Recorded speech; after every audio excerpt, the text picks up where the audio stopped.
What's going on, everyone? Welcome back. So look, really hear me out on this one. So just about 2 months ago on April 13th, 2021, Hi-Rez Studios officially announced that Rogue Company is now enjoyed by over 20 million players worldwide on all major platforms. Now I don't know about you, but 20 million players sounds like a pretty large player base to me.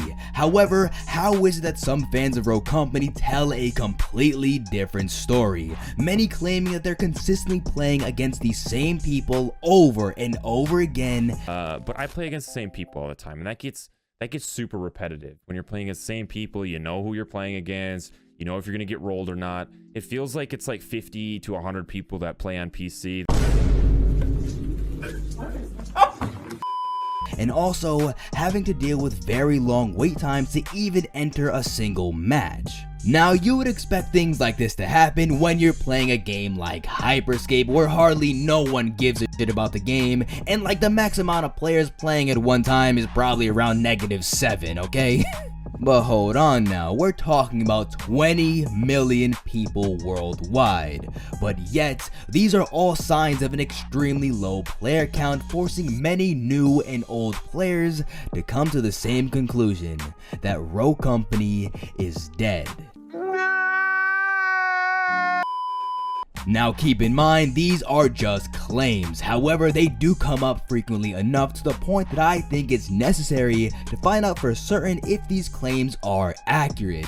Is Rogue Company truly gonna have to join games like Islands of the Night and Hyperscape in the video game graveyard? Oh boy, would that be unfortunate.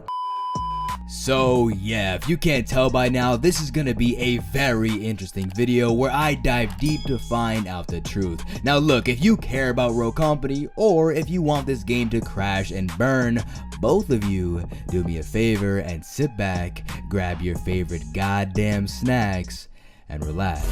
Now in today's video, I'm gonna break down the question, is Rogue Company dead, and do what I do best, doing all the possible research to figuring out if Rogue Company is in fact a dead game, but more specifically, a game that has no future.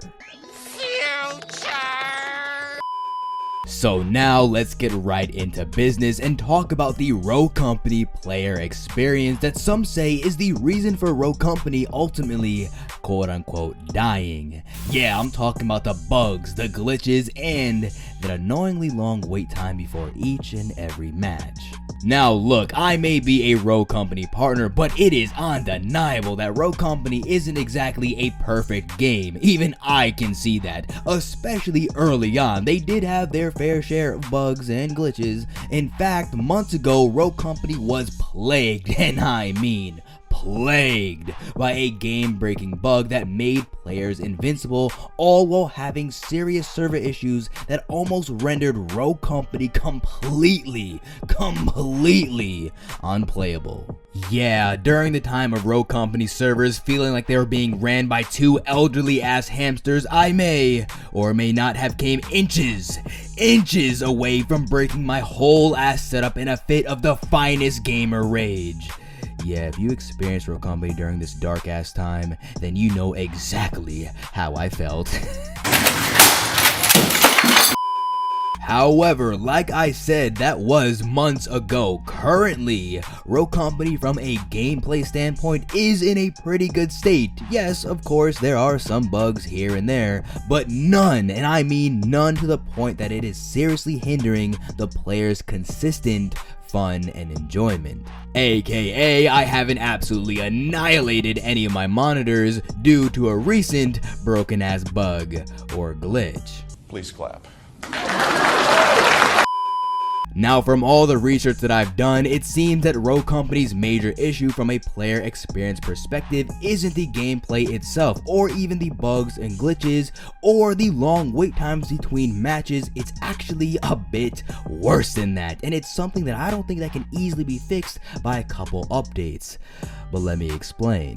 Now don't get me wrong, the Rogue Company fast-paced third-person shooter experience is an absolute blast. However, time and time again, new and old fans end up saying the same exact thing. I like Rogue Company, it's fun, but I don't know, I just don't play it anymore. Now early on, Rogue Company was very good at getting new players to come in and try their game out, because come on, let's all be real here, who doesn't want to play as what it looks like an evil Iron Man that blows people up with a goddamn grenade launcher, and what kind of sane human being wouldn't want to throw a katana at somebody's face? Come on, that sounds like a good time to me.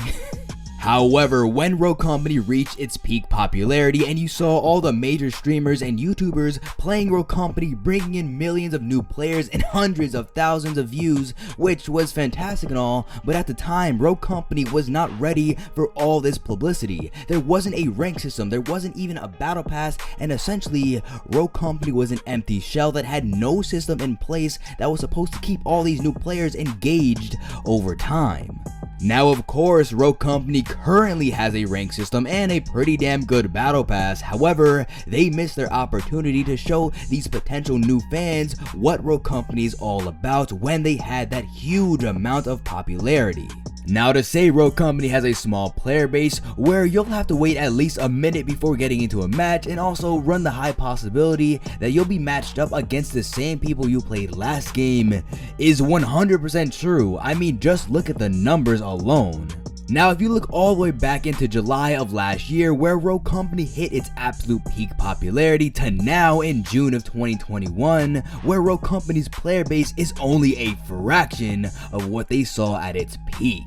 And even in terms of viewership, at one time Rogue Company was pulling over 120,000 concurrent viewers on Twitch, to now on average only holding 170. Now the extremely frustrating part is that Rogue Company in its current state is actually a fantastic game, bringing in new and exciting content left, right, and center, which I think a lot of people would actually enjoy. However, the major problem is nobody even knows about Rogue Company's existence. I mean, look, the sad reality of it is that every single major streamer has dropped Rogue Company, including Dr. Disrespect, who even has his own skin and map in the game. And look, it doesn't exactly help that the marketing for Rogue Company is almost non-existent. Name the last time you saw a Rogue Company commercial or ad on YouTube. Yeah, I'll wait. What does this all mean? It seems as though that the claims against Rogue Company being a dead game are actually true. Well, not exactly. Now, dead games are games like Hyperscape or Islands of the Nile, where literally no one is playing, no one cares about the game, and there is no foreseeable future for any increase in player base or popularity. Now, I don't think that's even close to the truth for Rogue Company. Now, Rogue Company is not dead, but more so shifting its focus away from marketing and honing in deep into making sure that their game is as polished as humanly possible. The Rogue Company team has improved on their rank system, their battle pass, balancing issues, adding engaging events, and new systems to make new and old players not only play Rogue Company for just a week, but making players want to come back consistently over time. Now, I think once Rogue Company updates their game enough to a certain point where they feel that most new players will want to stick around, I'm almost positive that when that happens, they will launch a massive marketing campaign, bringing in millions of new players, but this time offering a completely new experience, one that people will actually want to stick around for. So, to conclude all of this, no, Rogue Company is not dead. They are just getting started.